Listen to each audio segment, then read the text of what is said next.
இதில் வந்து சாதாரணமாக எப்படியும் 8-10 போத்தல் பால் எடுக்கலாமா? ஒரு பசு மாட்டு அப்படி எடுக்கலாம் சொல்றது. இதை மாட்டு தொட்டிலன்னு சொல்கிறது. தொட்டிலாம் மாட்டு தொட்டி. இது கூடாரம், இதை பனியோலியால் மேய்கிறது. இதெல்லாம் வந்து கரும்பு, மூங்கில் அப்படியான இனத்தை சேர்ந்த ஒரு இது என்ன பொறுத்தல பிரியோசனமாக இருக்கு. ஏனென்றால் மாடு வளர்ப்பை முந்தையும் கேட்டீங்க, மாடு வளர்ப்பில் இன்றைய நிலைமையில் வந்து வன்னியில் கன பேர் பெரிய அளவில் செய்யினேன். அவைக்கு என்னத்துக்கு அவைக்கு செய்யலாம் ஏனென்றால் மேய்ச்சல் நிலம் இருக்குது. அப்போ எங்களுக்கு இன்றைக்கு நாங்கள் எங்களை வாழ்வையில் எது செய்ய முடியுமோ நடைமுறை சாத்தியமானதை யோசிக்கத்தான் வேணும். அது வழி இல்லை. அனைவருக்கும் வணக்கம். இப்போ நாங்கள் நிற்கிற இடம் இடைக்காட்டில் சல்லி என்ற இடம். என்னென்ன சல்லி கலட்டி என்ற இடத்துல என்னென்னா இங்கெல்லாம் மாட்டு பண்ணை இருக்குது. ஆனால் மாட்டு பண்ணையில் கொஞ்சம் மாடு தான் இருக்குது. ஏன் அந்த மேய்ச்சலுக்கு விட்டாச்சு. அதே மாதிரி நிறைய புல்லுகள் எல்லாம் இருக்குது. இப்போ அந்த புல் வந்து மாட்டு தீவனம். அப்போ நாங்கள் புல்லை வளர்த்து அதை வெட்டி மாட்டுக்கு போடுறோம் தீவனம்.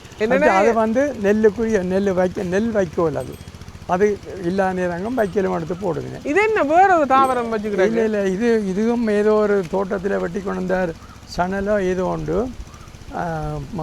உளுந்தோ பயிரோ இன்னும் அதை போட்டுட்டு மிச்சத்தை கழிவை மாட்டு திண்ட கழிவை இதில் போட்டுக்கிட்டாக்கு. இது மாட்டு சாணகம். இது திருப்பிய மாட்டு தோட்டத்துக்கு போட்டால் பசலையாக. இது என்ன இதை பட்டம்னு சொல்கிறது? சொல்கிறது இதை மாட்டு தொட்டிலன்னு சொல்கிறது. தொட்டிலாம் மாட்டு தொட்டி. இது கூடாரம், இதை பனியோலியால் மேய்கிறது. இது வந்து அந்த காலத்தில் இதை சரி கட்டுறது, தடியில் சரிக்க அதுக்குள்ள அந்த பெட்டிக்குள்ள தீனை போடுறது. வெளியில் படுத்துருக்குங்கள் அது. இது அப்படித்தான் மாட்டு தொட்டிலன்னு தான் அது சொல்கிறது. மாட்டு தொட்டில். இது சின்ன கண்டு வடிவாக இருக்குது பார்க்க. இங்கே சாணம் எல்லாம் சேர்த்து வச்சிருக்கோம். சுற்றி வேற பார்த்தோம்னா பனை மரமும் அங்கால வயல்கள் இருக்கு. அங்கால வயல் இருக்கு. இங்கால தோட்டம். வயலண்டா தோட்டம் என்ன வயலண்டா எங்களுக்கு குழப்பம். நல்ல கேள்வி என்ன வயலண்டால் எப்போதும் அது கூட மெயினை வந்து நெல்லைத்தான் செய்யும். நெல்லைத்தான் குறிக்கிற வயல். நெல் வயலன்னு சொல்கிறோம். தோட்டம் என்றால் வெங்காயம், மிளகாய், போயிலக்கண்டு, சாமி என்ன வந்து நாங்களாக தண்ணி இறைச்சி செய்கிற பயிர். நெல் வயலுக்கு மழையோடு தான் கூட பிள்ளையும் எல்லாம்.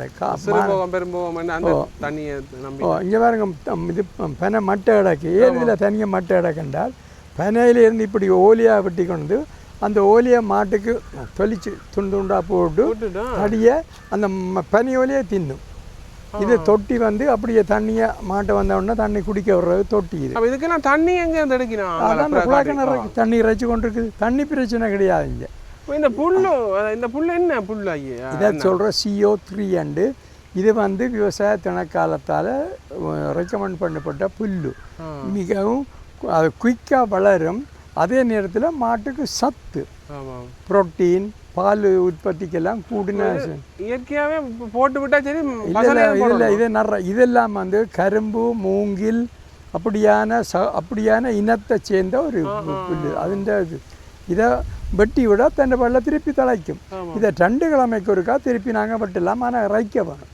தண்ணி இறைச்சா ஈரம் என்றால் எவ்வளோ ஈரம் கொடுக்கும் அவ்வளோ சரியாக வளர்ந்து மாட்டுக்கு இல்லை. தண்ணி தான் மெயின். மெயின் தண்ணி வருது. அது மாடு விரும்பி சாப்பிடும். அங்கே பார்ப்போம். மாடு விரும்பி சாப்பிடும். அதாவது வந்து இந்த ஊரில் வந்து முன்னே நாங்கள் நாட்டு மாடு தான் வளர்த்தினாங்க. நாட்டு மாட்டில் எங்களுக்கு செலவுக்கு ஏற்ற வருமானம் கொஞ்சம் குறைவு. ஏனென்றால் நாட்டு மாடு முக்கியமாக பால் எடுக்கிறதா இருந்தால் ஒரு மாட்டில் சாதாரணமாக 2-3 போத்து. இது நெல் வைக்கோல் நெல்லின்ற வைக்கோல் மாட்டுக்கு தீவனம்.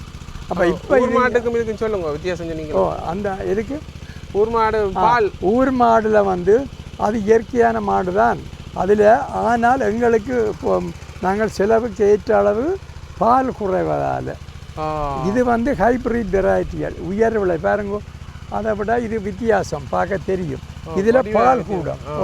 இதில் வந்து சாதாரணமாக எப்படியும் 8-10 போத்தல் பால் எடுக்கலாம். ஒரு பசு மாட்டு அப்படி எடுக்கலாம். ஆனால் அது உண்மையாக கூடாதானே? உண்மையாக அங்கே ஊர் மாடு பால் மாதிரி வருமோ? அதாவது வந்து எதையும் வந்து இயற்கையாக இருக்கிறத போல, அதாவது ஊர் மாட்டின் இதுகள் வராது. இப்போ ஏன்னா இப்போ மரங்கள் எடுத்துக்கொண்டால் தொம்பேசி என்ற ஒரு மாமினம் இருக்குது. பெருசாக வரும், நல்ல விலையும் எல்லாம் கூட. ஆனால் எங்களோட இயற்கையான பழைய கருத்த கொழும்பான போல அம்பலவியை போல விளாட்டை போல விளாடு. அது நாங்கள் என்னென்றால் வருமானத்தை கூட அடிக்கிறதுக்கு எல்லாம் அதுதான் எல்லாம் அதுக்கு எடுக்கிறோம் நாங்கள். அதே மாதிரி தான் இது எல்லாம் அது தாவரங்களில் மிருகங்களில் பயிரினங்களில் இது வந்து இது தண்ணி இறக்கினோம் அங்கே இறக்கினோம். இது இது தண்ணி தான் அங்கே போய் பைப்பு இங்கே வாங்க வந்து குழாய் கிணறு. அதை பார்ப்போம். குழாய் கிணறுலேருந்து அடிக்குது. அதான் ஒரு பையன் கனடாவிலேருந்து இந்த நாட்டுக்கு வந்து தண்ணி இப்படி பைப்பால் போய்கொண்டே இருக்குது. சரியா எங்கே இருந்து பார்த்தோம் இந்த குழாய் கிணத்துக்கு தான் தண்ணி வருது. பெரிய ஆச்சரியம் அந்த பையனுக்கு. நாங்கள் அங்கே பைப்பை திறந்தா தானே தண்ணி வருது, இதென்ன நிலத்துக்கு இருந்து 2 பைப்பில் வந்து கொண்டே இருக்கு, எங்கே இருந்து தண்ணி வருதுன்னு சொல்லி அவைக்கு ஆச்சரியம். நிறைய புல்லு வச்சிருக்கிறேன். மாடை கொண்டு விட்டுறதா வட்டி புல்ல வெட்டு ஒவ்வொரு நாளும் வெட்டுறது. மாட்டை விட்டு எழுந்த மாத்து திண்டு பழதாகி போட்டு துண்டா வெட்டி போட்டு இவ்வளவில் வெட்டி வளர்ந்தா பிறகு இவ்வளவில் வெட்டி விட 15 நாளெல்லாம் திருப்பியும் இவ்வளவுக்கு வளர்ந்துடும். அது திருப்பியும் வெட்டலாம். அது பிறகு ஒரு வருஷம் 2 வருஷம் போய் முடிய அது மேலே அந்த மொத்தமாக போயிடும். அதை அழிச்சு போட்டு புதுசாக போடுறோம்.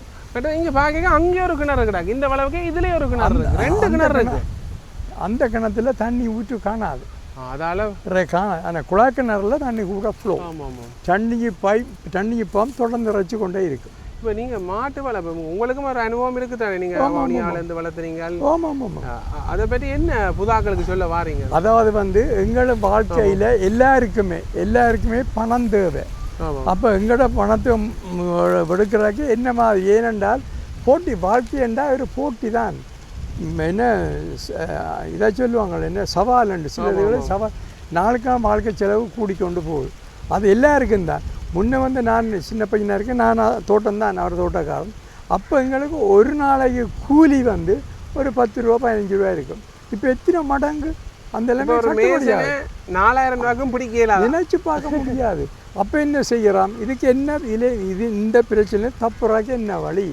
அப்போ தோட்டம் செய்ய கைவிட்டு பால் ஒரு 10 பசுமாடு ஒரு ஆள் மேனேஜ் பண்ணி வளர்க்கலாம். 10 பசுமாடு வளர்த்தால் சாதாரணமாக உனக்கு ஒரு மாதத்துக்கு 2 லட்சம் ரூபா நீங்கள் வருமானம் எடுக்கலாம். எடுக்கலாம். செய்ய மாட்டேன். எங்கட ஊரில் போய் பாருங்கள், எல்லா டேபிள்லையும் பசுமாடு வச்சுக்கணும். ஏன்னா தோட்டச்செய்ய மடை மாற்றியாச்சு. எவ்வளவு தோட்டம் எல்லாம் கிடக்கு கிடக்கு. ஏன் செய்யலையேன்னு சொன்னால் கூலிக்கு ஆள் இல்லை. அது சரி, கூலிக்கு ஆள் இல்லை. அப்போ பசுமாடு வளர்க்குற கண்டால் பசுமாட்டில் நன்மை என்னென்றால் பால் எடுத்து விற்கிறோம், எரு விற்கலாம். எரு தோட்டத்துக்கு எரு தேவை. ஆண் கண்டுகளை நாம்பன் கண்டுகளை அதுகளை விற்று போடலாம், இறைச்சிக்கு விற்று போடலாம். இது இதரையோ வேறு நம்ம இது முத்திடுது. இது ஆற்ற காணி ஆற்ற இது இந்த இதுன்னு சொன்னால் இப்போ கதைச்சிட்டு வந்த என்ஜினியர் அவர் பிறந்து வளர்ந்து படித்ததெல்லாம் இந்த காணிக்கலாம். வீடு இருந்திருக்கு அதில் அதான் இருந்த வீடு. அதுலாம் லம்போட்டு அவற்றை வீடு. இதெல்லாம் பென்சிலால பலாலிக்காரன் செல் அடிச்சு தாண்டு அதெல்லாம் பாட்டு செல்லாம் எல்லாமே டேமேஜ், சரியான டேமேஜ் நினைச்சு பார்க்க முடியாத டேமேஜ். அதை வீட்டு போனார். அவர் பிறகு ஜப் கிடச்சி கட்டன்லாம் கூட வேலை செய்வார். அப் கண்ட்ரிலாம் அவர் வேலை வைஃப் டீச்சராக இருக்கிறார். அவன் இப்போ ரிட்டையர் பண்ணிட்டார். வந்து போகிறவர் அவரே சொல்றாரு இங்கே வாழ்க்கையை தான் விரும்புறாரு. அவர் வெளிநாடு 20 நாடுக்கு மேலே அவர் அடிக்கடி கனமுறை வந்து கனடாக்கு வந்தவர் தெரியும். வந்து போகிறவர் அதுக்கெல்லாம் விசா பிரச்சனையில் வாரவர். நல்ல சவுண்டாக இருக்கிறார். அவர் கண்ட்ராக்ட் செய்கிறார். பில்டிங்கை கட்டிக்கிட்டு விற்கிறவர். கான்கிரீட் கல் இடத்து விற்கிறாங்க, அதெல்லாம் செய்கிறாரு. இங்கே பெரிய ஒரு வளம் ஒன்று இருக்கு அவருக்கு. அங்கே பெரிய தோட்டம் செய்கிறார். நல்லா சரியாக செய்கிறார். எல்லாம் செய்கிறார். என்ன செய்ய போகிறார் எல்லாம் தெரியும் தான். எந்த வேதோடைய அவருக்கும் வேதம் எந்த வேதாக தான் இருக்கும். என்ன வரும் மிஞ்சி போனால் ஒரு 10-15 வருஷம் தான் அவரால் இயங்க முடியும். அது முடியும். இது கருங்கல் என்ன? சீமெந்து கருங்கல் மாதிரி கிடக்கு பார்க்க. இதெல்லாம் தேக்கு மரம். சில இடங்கள்ல இந்த இலையில தான் வாழை இலையாக பாவிக்கிறது. அப்போ எங்களோட ஊரின் ஒரு வகையில் அதிகமான ஆக்கள் ஆடு மாடு வளர்ப்பு. அப்போ ஆட்டில் கிடாய விற்பினேன், மற்ற இதில் வந்து பால் எடுத்து விற்பினேன். பால் சபையொன்று இருக்காது. கலெக்டர் ஒவ்வொரு நாளும் முடிய பார்த்தா கண்ண பேர் அந்த வாழைக்கு கொண்டு பால் விலை இல்லை பால் இல்லை அதான் அவன் தங்கட முயற்சிக்காதையும் மாடுகளை மேய விட்டு இப்படியான புல்லுகளை வளர்த்து நானே பவுனியாவில் பூவுக்கு நான் கனடா பூவுக்கு முன்னம் பவுனியாவில் ஒரு பசு மாடு வச்சுருந்தேன் இந்த புல்லு தான் வளர்த்து நான் கட்டி போட்டுனேன் வெளியில் விடுறல மாடு. எவ்வளோ தொழில் செய்திருக்கிறீங்க? இல்லை முயற்சி. அந்த பசுவில் ஒரு நாளைக்கு 10 போத்தல் பால் எடுப்பேன். இத்தனைக்கும் ஹைப்ரீட் எல்லாம் கொஞ்சம் மிக்ஸ் ஆன மாடு. காலம் 5 போத்து 5 போத்து நானே பால் எடுத்து தயிர் போடுவேன், நெய் எடுப்பேன், எல்லா வேலையும் செய்வேன். பூக்கு அந்த பசு அந்த நேரம் இப்போ 2010 அந்த பசு மாட்டு 50,000 ரூபாய்க்கு விற்று போட்டு தான் போனேன். குறைஞ்சது 1 லட்சத்துக்கு 1 லட்சம் இல்லை. இந்த பசு மாட்டு இருக்குல்ல எங்கள் இந்த தாய் மாடை காணல பால் எடுக்கிற மாடு 3 லட்சம் ரூபாய். 3 லட்சம் ஒரு 10 போத்தல் பால் எடுக்கிற மாடு 3 லட்சம் ரூபாய். அதே நேரத்தில் ஒரு நாம்பன் மாடே விற்கும் தானே 50,000 ரூபாய்க்கு 5-6 மாத பால் குடி மடக்க விற்கலாங்க. அது நான் சொல்கிறேன் சில விஷயங்களை காப்பில் தான். முன்னே மாடு வந்து அதுக்கு சதாகாலம் அறியல். இப்போ அந்த மாட்டுக்கு தூக்கு தண்டனை ஆயுள் தண்டனை விளங்கப்படுத்த என்ன மாதிரி சதாகாலம் அறியல் என்றால் ஒரு நாம்பன் மாட்டை 1 வயதுக்கு பிறகு நாணயம் குத்தி குண்டியில் குறி சுட்டு காது பற்றி நிலமடித்து அப்படி செய்து அதை உழவு பழக்கிறது, வண்டியில் ஓடுறதுக்கு பழகிறது. சீவியமுத்தை எங்களுக்காண்டி உழைச்சி கொண்டே இருக்கிறோம். ஒரு நன்மையான உண்மையான ஒரு மனிதனை இல்லை எந்த ஒரு இனத்துக்கும் எந்த ஒரு உயிரினத்துக்கும் இனி இல்லையன்ற சந்தோஷம் எது? உறவு. ஆண் பெண் தாம்பத்திய உறவில் அதுக்கு நாங்கள் நிலம் அடிச்சு விட்டு அதுங்க நீ என்ன செய்கிற மனுஷன் என்னைகிறான். நாங்கள் தினமும் எங்களோட மனைவியோடு அனுபவிக்கொண்டதுக்காக நாங்கள் கருத்தடைய நிப்பாட்டி அனுபவிக்கிறோம். ஆனால் அதுகளுக்கு அது செய்கிறோம். அப்போ சிவிஎம்முத்தா அதுதான் அதுக்கு தொழில். எங்களுக்கு உழவு வேலை மண்டில் வேலையே உழவு. இப்போ என்ன நடக்குது? அந்த தேவை இல்லாமல் போச்சு. ஏன் தேவை இல்லாமல் போச்சு? எல்லாத்தையும் லேண்ட் மாஸ்டர் ஹேண்ட் டிராக்டர் தான் அந்த வேலையை முழுக்க செய்யுது. அப்போ நாம்பன் மாட்டில் இந்த தேவை இல்லாமல் போச்சு. ஆனாலும் என்னத்துக்கு நான் வச்சுக்கிறோம்? வளர்த்து 2-3 வயதில் வேற ஒன்று ஒரே நாளில் விற்று போட்டு மேசைக்கு போகுது. மேசைன்ற என்னத்துக்கு? ரஜிக்கு. அதுதான் சொல்கிறோம் ஆயுள் தண்டனை என்று. ஆயுள் தண்டனை முதல் இது தூக்கு தண்டனை மரண தண்டனை. நல்ல வழியாக விளங்கப்படுத்துறீங்க. அதான் உண்மை. அதான் ஏன் நான் கண்ணால் கண்டேன். நான் ஐயா நானே எத்தனை மாட்டை குறிச்சுட்டு இருக்கிறேன். அவங்களுக்கு தெரியாது. அது படுற வேதனைனா தெரியாது. சேர்த்துருக்குறேங்க. உண்மையான சரியான கவலை. எங்களோட ஊரில் காலம் நான் போக எங்களோட அந்த வரைவலு பக்கத்தை இறைச்சி கடைன்னு சொன்னாங்க. நான் ஏன் கோழி இறைச்சி விற்கிறான் இல்லை. கோழி இறைச்சி என்றாலும் கூட பரவாயில்லை. மாட்டு இறைச்சி விற்கிறான் ஐயா. மாட்டு இத்தனைக்கும் இந்த ஊரில் இருக்கிற அத்தனை 100% ஹிந்துஸ் சைவக்காரர். ஆனால் மாட்டை விற்கிறோம் முஸ்லீம் வந்து விற்கிறான். அவனுக்கு லாபத்தில் சில பேர் சாப்பிடுங்க. அப்படியெல்லாம் விலை ஆட்சி வேண்டியல 5,000 ரூபாய்க்கும் வேண்டியல நினைச்சு பார்க்கல. சரி, அப்போ நாங்கள் இந்த காணொலியை நிறைவு செய்வோம். ஓமாம் நல்லது நல்லது. இப்போ நாங்கள் என்னென்னா இது 2வது இல்லை இது என்ன பொறுத்தல பிரியோசனமாயிருக்கும். ஏனென்றால் மாடு வளர்ப்பை முன்னையும் கேட்டீங்க. மாடு வளர்ப்பில் இன்றைய நிலைமையில் வந்து தண்ணியில் கன பேர் பெரிய அளவில் செய்யினேன். அவைக்கு என்னத்துக்கு அவைக்கு செய்யலாம் ஏனென்றால் மேய்ச்சல் நிலம் இருக்குது. மேய்ச்சல் இங்கே போல கஷ்டப்பட்டு புல் வளர்த்து செய்ய வேண்டியது அவிட்டு விட்டால் மேய்ஞ்சி போட்டு வருங்கள். அவைக்கு இந்த மேசண்ட தீனை வச்சால் கொஞ்சம் ஒரு கணிசமான பால் வரும், லாபம் நிறைய சம்பாதிக்கிறார். அப்போ எங்களுக்கு இன்றைக்கு நாங்கள் எங்களை வாழ்வையில் எது செய்ய முடியுமோ நடைமுறை சாத்தியமானதை யோசிக்கத்தான் வேணும். அது வழி இல்லை. இப்போ தோட்டம் வந்து இங்கே பார்த்தால் இதில் நிறைய தை மாசியில் பார்த்து ஒரே பச்சை பசலைட்டு இருக்கும். ஏனென்றால் முளைத்தரையும் வெங்காயம் நிற்கும். இப்போ சாத்திட்டு இல்லை போகணுமே சாத்தி இருந்தேன். இல்லை பரவாயில்ல. இப்படி தான் இருந்த பிரச்சனை இல்லை. இதாலே நிறைய தோட்டங்கள். இதாலே நிறைய தோட்டங்கள். அங்கால கீழுக்கு வயல் இருக்குது. வயல் இது எங்கட உப உணவு பயிற்சியைத்தான் சொல்கிற தோட்டம் உண்டு. பிரதான உணவு சோத்துக்கு செய்கிறத சொல்கிற வயல் நெச்சைகை அதெல்லாம் மானாவாரி தான்.